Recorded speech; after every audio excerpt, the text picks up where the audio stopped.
ನಗರದ KSRTC depot ಬಳಿ ಇರುವ ನಗರದ ಏಕೈಕ ಶ್ರೀ ಧರ್ಮರಾಯಸ್ವಾಮಿ ದೇಗುಲದಲ್ಲಿ ಶ್ರೀ ಧರ್ಮರಾಯಸ್ವಾಮಿ ಕರಗ ಸಮಿತಿ ವತಿಯಿಂದ 42ನೇ ವರ್ಷದ ಹೂವಿನ ಕರಗ ಮಹೋತ್ಸವವನ್ನು ಹಮ್ಮಿಕೊಳ್ಳಲಾಗಿದೆ.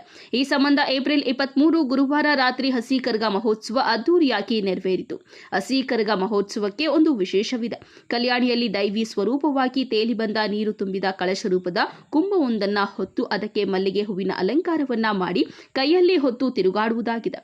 ಇದೊಂದು ಧಾರ್ಮಿಕ ನಂಬಿಕೆಯಾಗಿದೆ. ಅದೇ ರೀತಿಯಲ್ಲಿ ನಗರದ ಭಾರತೀ ನಗರದಲ್ಲಿನ ಕಲ್ಯಾಣಿಗೆ ಕರಗದ ಪೂಜಾರಿ ಶಾಸ್ತ್ರೋಕ್ತವಾಗಿ ಪೂಜೆ ಸಲ್ಲಿಸಿ ಕಲ್ಯಾಣಿಯಿಂದ ಬಂದ ನೀರು ತುಂಬಿದ ಕಳಶದೊಂದಿಗೆ ಅಯ್ಯಪ್ಪ ಸ್ವಾಮಿ ದೇಗುಲವನ್ನ ತಲುಪಿತು. ಅಲ್ಲಿ ಕಳಶಕ್ಕೆ ಮಲ್ಲಿಗೆ ಹೂಗಳಿಂದ ಕರಗದ ಮಾದರಿಯಂತೆ ಸಿಂಗರಿಸಿ ಕಂದುವಾರ ಬಾಗಿಲು, ಸುಬ್ಬರಾಯನಪೇಟೆ, ಬಜಾರ್ ರಸ್ತೆ ಮೂಲಕ ತಮಟೆ ಸದ್ದಿಗೆ ಹೆಜ್ಜೆ ಹಾಕುತ್ತಾ ಸಂಚರಿಸಿ ಟೌನ್ ಹಾಲ್ ತಲುಪಿತು. ಹಸಿ ಕರಗ ಹೊತ್ತು ಕುಪ್ಪಂ ಬಾಲಾಜಿ ಅವರು ಬರುತ್ತಿದ್ದಂತೆ ತಡರಾತ್ರಿಯಾದರೂ ಸಹ ಸಾವಿರಾರು ಮಂದಿ ಜಮಾಯಿಸಿದ್ರು. ತಮಟೆ ಸದ್ದಿಗೆ ವಿವಿಧ ಭಂಗಿಗಳಲ್ಲಿ ನೃತ್ಯ ಮಾಡಿ ನೆರೆದಿದ್ದವರನ್ನ ರಂಜಿಸಿದ್ರು. ಸಾರ್ವಜನಿಕರು ಗೋವಿಂದ ಗೋವಿಂದ ಎನ್ನುತ್ತಾ ಶಿಳ್ಳೆ ಚಪ್ಪಾಳೆ ಹೊಡೆದು ಸಂಭ್ರಮಿಸಿದ್ರು.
ಶ್ರೀ ಧರ್ಮರಾಯಸ್ವಾಮಿ ದೇಗುಲಕ್ಕೆ ಆಗಮಿಸಿದ ಹಸಿ ಕರಗ ದೇಗುಲದ ಸುತ್ತು 3 ಪ್ರದಕ್ಷಿಣೆಗಳನ್ನು ಹಾಕಿ ದೇಗುಲವನ್ನ ಪ್ರವೇಶಿಸಿ ಮಹಾಮಂಗಳಾರತಿ ಮೂಲಕ ಹಸಿ ಕರಗ ಮಹೋತ್ಸವವನ್ನ ಕರಗದ ಪೂಜಾರಿ ಕುಪ್ಪಂ ಬಾಲಾಜಿ ಅವರು ಸಂಪನ್ನವಾಗಿಸಿದ್ದಾರೆ.